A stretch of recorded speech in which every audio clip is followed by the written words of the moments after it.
Well, hello, my kindergarten friends, and welcome back to Library Class at Home with Mr. S. I hope everybody's having a good final week. We are winding down our last full week of school.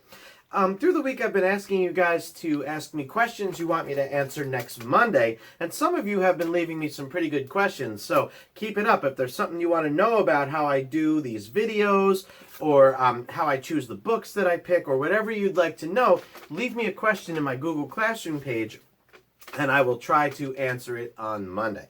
In the meantime, today we're going to read another one of my favorite books. I saved all my favorite books for the last week of school. This one is A Bad Case of Stripes, written and illustrated by David Shannon. And as many of you know, I have this poster in the library because I absolutely love this book. This is one of my favorites.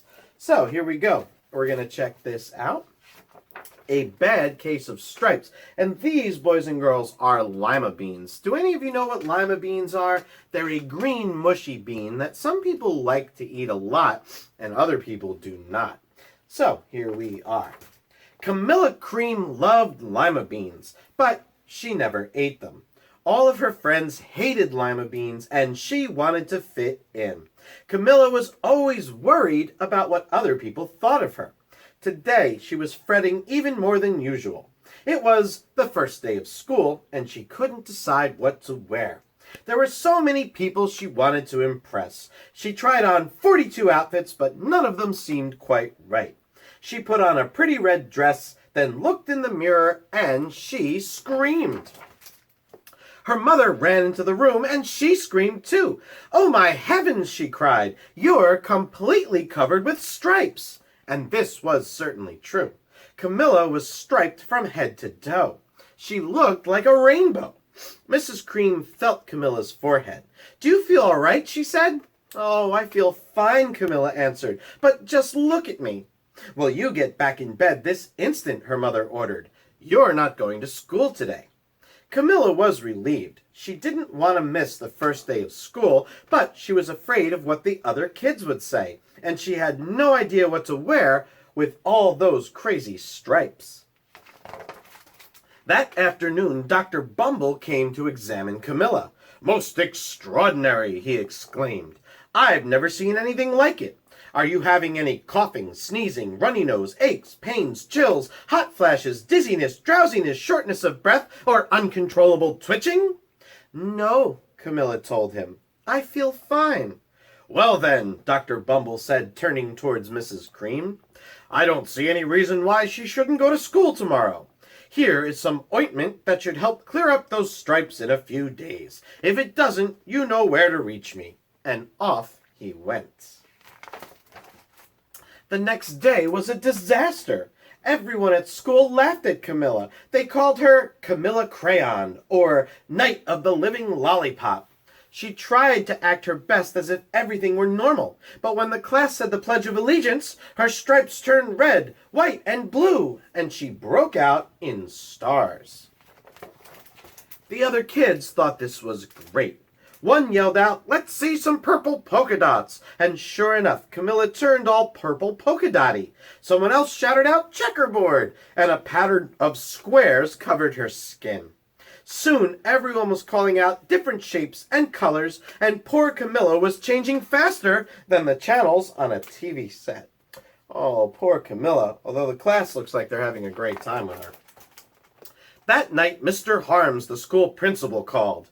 "I'm sorry, Mrs. Cream," he said. "I'm going to have to ask you to keep Camilla home from school. She's just too much of a distraction. And I've been getting calls from the other parents. They're afraid the stripes may be contagious." And do you know what contagious means, boys and girls? It means you can catch it. So the other parents are afraid that their children might catch whatever Camilla has that's making her change color. Camilla was so embarrassed. She couldn't believe that 2 days ago everyone liked her. Now nobody wanted to be in the same room with her. Her father tried to make her feel better. "Is there anything I can get you, sweetheart?" he asked. "Ah, no, thank you," sighed Camilla, but what she really wanted was a nice plate of lima beans. But she had been laughed at enough for one day. Yes, well, I see," Dr. Bumble mumbled when Mr. Cream phoned the next day. I think I'd better bring in the specialists. We'll be right over." About an hour later, Dr. Bumble arrived with 4 people in long white coats. He introduced them to the Creams. "This is Dr. Grop, Dr. Sponge, Dr. Cricket, and Dr. Young." Then the specialists went to work on Camilla. They squeezed and jabbed and tapped and tested. It was very uncomfortable. "Well, it's not the mumps," concluded Dr. Grop. "It's not the measles," said Dr. Sponge. "Definitely not chicken pox," put in Dr. Cricket. "Or sunburn," said Dr. Young. Try these," said the specialists. They each handed her a bottle filled with different color pills. "Take one of each before bed," said Dr. Grop. Then they filed out the front door, followed by Dr. Bumble. That night, Camilla took her medicine. It was awful. When she woke up the next morning, she did feel different. But when she got dressed, her clothes didn't quite fit right. She looked in the mirror, and there, staring back at her, was a giant multicolored pill with her face on it. Oh boy, how crazy looking. Dr. Bumble rushed over as soon as Mrs. Cream called. But this time, instead of specialists, he brought in the experts. Dr. Gourd and Mr. Mellon were the finest scientific minds in the land. Once again, Camilla was poked and prodded, looked at and listened to. The experts wrote down lots of numbers. Then they huddled together and whispered. Dr. Gourd finally said, "It might be a virus." Suddenly, fuzzy little virus balls appeared all over Camilla. Possibly some kind of bacteria," said Mr. Mellon. Out popped squiggly little bacteria tails. "Or it could be a fungus," added Dr. Gourd. Instantly, Camilla was covered with different colored fungus blotches. The experts looked at Camilla and then back at each other. "We need to go over these numbers back at the lab," Dr. Gourd explained. "We'll call you when we know something." But the experts did not have a clue, more or less a cure. By now, the TV news had found out about Camilla. Reporters from every channel were outside her house telling the story of the bizarre case of the incredible changing kid. Soon, a huge crowd was camped out on the front lawn. The Creams were swamped with all kinds of remedies from psychologists and allergists and herbalists and nutritionists, from psychics, an old medicine man, a guru, and even a veterinarian. But each so-called cure only added to poor Camilla's strange appearance until it was hard to even recognize her. She sprouted roots and berries and crystals and feathers and a long furry tail, but nothing seemed to work. One day, a woman who called herself an environmental therapist claimed she could cure Camilla. "Close your eyes," she said. "Breathe deep and become one with your room." "I wish you hadn't said that," Camilla groaned. Slowly, she started to melt into the walls of her room. Her bed became her mouth. Her nose was a dresser, and 2 paintings were her eyes. The therapist screamed and ran from the house. "What are we going to do?" cried Mrs. Cream. It just keeps getting worse and worse." And she began to sob. That's a great picture, boys and girls. You can see Camilla, right? There's her eyes, her nose, and her mouth. What a spooky-looking room. At that moment, Mr. Cream heard a quiet little knock on the front door. He opened it, and there stood an old woman who was just as plump and sweet as a strawberry.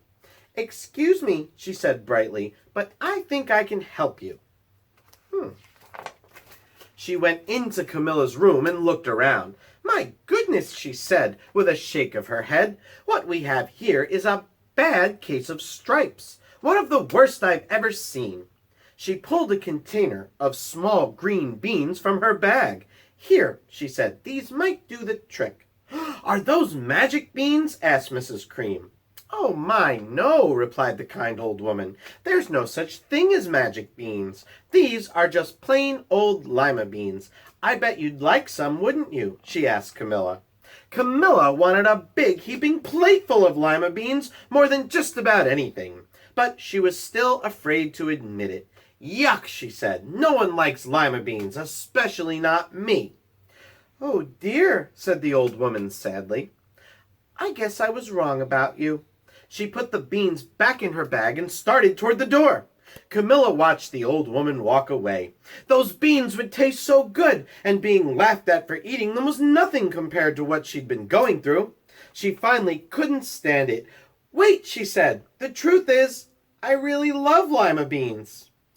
"I thought so," the old woman said with a smile. She took a handful of beans and popped them into Camilla's mouth. "Mmm," said Camilla. "What do you think, boys and girls? Is she going to turn into a lima bean now?" I mean, Camilla turned into whatever anybody wanted her to. And now the old woman gave her beans. Do you think she's going to turn into a lima bean? Probably not, right? Suddenly, the branches, feathers, and squiggly tails began to disappear. The whole room swirled around, and when it stopped, there stood Camilla, and everything was back to normal. "I'm cured!" she shouted. "Yes," said the old woman. "I knew the real you was in there somewhere." She patted Camilla on the head, then she went outside and vanished into the crowd. Afterwards, Camilla was not quite the same. Some of the kids at school said she was a little weird, but she didn't care a bit. She ate all the lima beans she wanted, and she never even had a touch of the stripes again. And that, boys and girls, is the end of the story. What a good story. When she finally did what she wanted to do, then she didn't have the stripes anymore. I love this book. It is absolutely one of my favorites. And David Shannon is a great children's author also. I love a lot of his books. No David is a really good series as well. So that's why I waited until now to share it with you guys. Let me know what you think. Drop me a comment in my Google Classroom page. Tell me what you thought of the story. And if you have a question you want to ask me, remember, I'm going to answer your questions on Monday. So leave me a nice one, and maybe I'll answer it on Monday. In the meantime, I hope you had a good Thursday. Check in tomorrow for our last Friday together. And I will see you then, boys and girls.